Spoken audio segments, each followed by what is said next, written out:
Hello, I am 84595, and this is a presentation on the great life of that of Salvador Dali. Now, Salvador Dali, the overview. So basically, in his entire life, at first, so he was born May 11th, 1904, in Figueroa, Spain, which does show inside his artwork, because it does show a lot of Spain-like landmarks and a lot of mountains too. He studied at, I'm not even going to try to say that because I'm going to butcher it, but he studied there, and I'll get to that later on in the presentation. And he went to Paris and met a lot of great and influential artists at the time, like Magritte, Miro, and even Picasso, which is insane. And again, shows on his artwork. Now, his young life, that's him as a young baby. Honestly, you could tell he was an eccentric person since he was a baby. Dali is actually Salvador Felipe Jacinto Dali y Dominic, whatever that is. So, that's his full name. Of course, it must have been impossible at school to actually fill it in stuff. He would usually get very angry. He was a really angry person. Not because he was just angry at the world or anything. It's because he was so obsessed with his work and everything that he did. He wanted it to be perfect that it would often, his emotions would often get the best of him. And of course, being with his parents, this was bad. Now, his father, Salvador Dali, whatever that is, was very strict. He was a really strict person, and this made, of course, Salvador Dali being an angry type person, made him very angry. He would usually serve Dali beatings, yell at him, and this caused Dali and him to develop a hatred toward each other. And the relationship was never that of what you would think as to be a normal son and father relationship. But his mother was supportive. And while his father was supportive on some ways, his mother was much more supportive. And in a lot of ways, what got Salvador Dali through a lot of his life was his mother.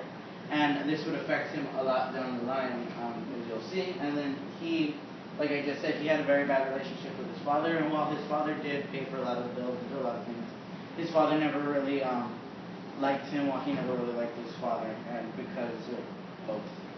So his young life, his siblings. So his brother was actually born 9 months before he was, but his brother died. And so while his brother was born and then died, like almost like a miscarriage. But and his brother actually had the same name that he did. And the reason he actually got his brother's name was because Dali and his family believed that he was reincarnation of his brother's spirit. That the reason Dali was here was so he could keep on, was because his brother sadly died. And so Dali developed that. Dali would always say, "We are one and the same. He is not my brother, he is me. And I am not his brother, I am him." And then his sister was around him for most of his life.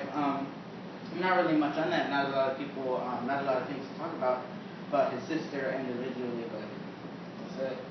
Now again with the young life, his mother's death. So his mother was an incredible support for him. He could not live without his mother, and that was basically the way he lived. And then in 1921, his mother died of breast cancer when he was 16. This destroyed Dali. Of course, Dali, like I said, was an angry person, and you would think maybe he just would get really angry, but no, it destroyed him. He was never mentally the same. And this caused him, for his relationship with his father, to get even worse, because shortly after this, his father married his mother's sister, and Dali never liked her the same. That was his aunt, but he never liked her the same because of that. And so he hated his father even more than he did before, and he almost had fallen out between his father, but of course he had to live with him. He was 16. Okay, so then he went to college, and so Dali is a young adult now, and he started this is around the time that he actually met all the influential artists. And in 1922, he enrolled into the act and majored. And then in 1923, first a study on that. So this was actually an art college, and he stood out a lot from a lot of his other pupils. And the reason for this was he was an incredible artist. he did do a lot of realism, but when he did it, it was odd, and he was odd because of the influential artists that he met, like I said before, which was people like Picasso. They all did art that wasn't real. It wasn't realism. It was art that basically got the world and put it in a weird way. But Dali never saw it as that. Dali saw it as if you were to ask him something like, "Why do you draw the world so weird?" He would say, "I do not draw the world weird. This is how I see it. I just see what I see, and I paint what I see." And then, so in 1923, Dali, like I said, was a very what's the word for it? He was he was an angry person, and then sometimes he was an arrogant person, and he was not level-headed. Of course, he did what he thought was right, and he cared more about his pride than anything else, which probably stems from his father. And so, in 1923, Dali was arrested for starting a riot and criticizing teachers. He felt like the teachers were not smart enough to teach him this. He felt like they were idiots compared to him. Like he was an arrogant person, and he was full of himself, just a bit. And then in 1926, Dali was completely or permanently expelled for his criticisms. Now this was later in second year. They let him back. They gave him a second chance, but then it was in time where he had to actually do testing.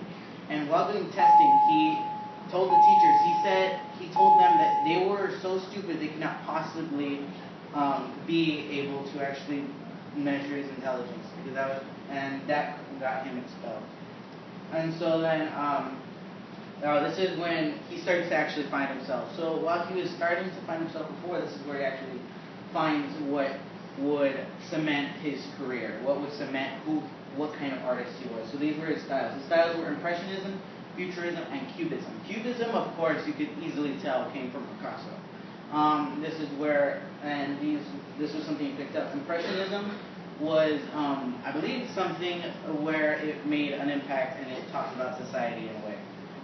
And then Futurism was where he got things and he made them look so off, but also realistic in a way, where they were surreal, but they were surreal in a way where you would see it and you would be, yeah, that could happen in the far, far future, or maybe that's like an alien society or something like that. And so that's how it impacted. And so all of these all got the world and put it in the way of how someone whose mind is just odd would see it. And then these were his themes. These were his recurring themes. What the theme is the theme within a painting is what it means. And these were his recurring themes: man's universe and sensations, which would say he would get man's universe, your normal everyday things, and he would get them, and then he would make them off. He would put them how he says, what he would say how he saw it. And then sexual symbolism. He would get the sexual symbolism was another thing that was recurring because he, for some reason, just loved to talk about it. Because this could probably head back to man's universe and sensations, but it was on a whole nother level, as if it was on something of its own. And this is actually where he drew a lot of naked people, but naked people in a way where they're acting normal or just naked. And the things that they're doing are usually innuendos of something else. And that's basically what he would include inside of his thing. And then ideographic imagery. So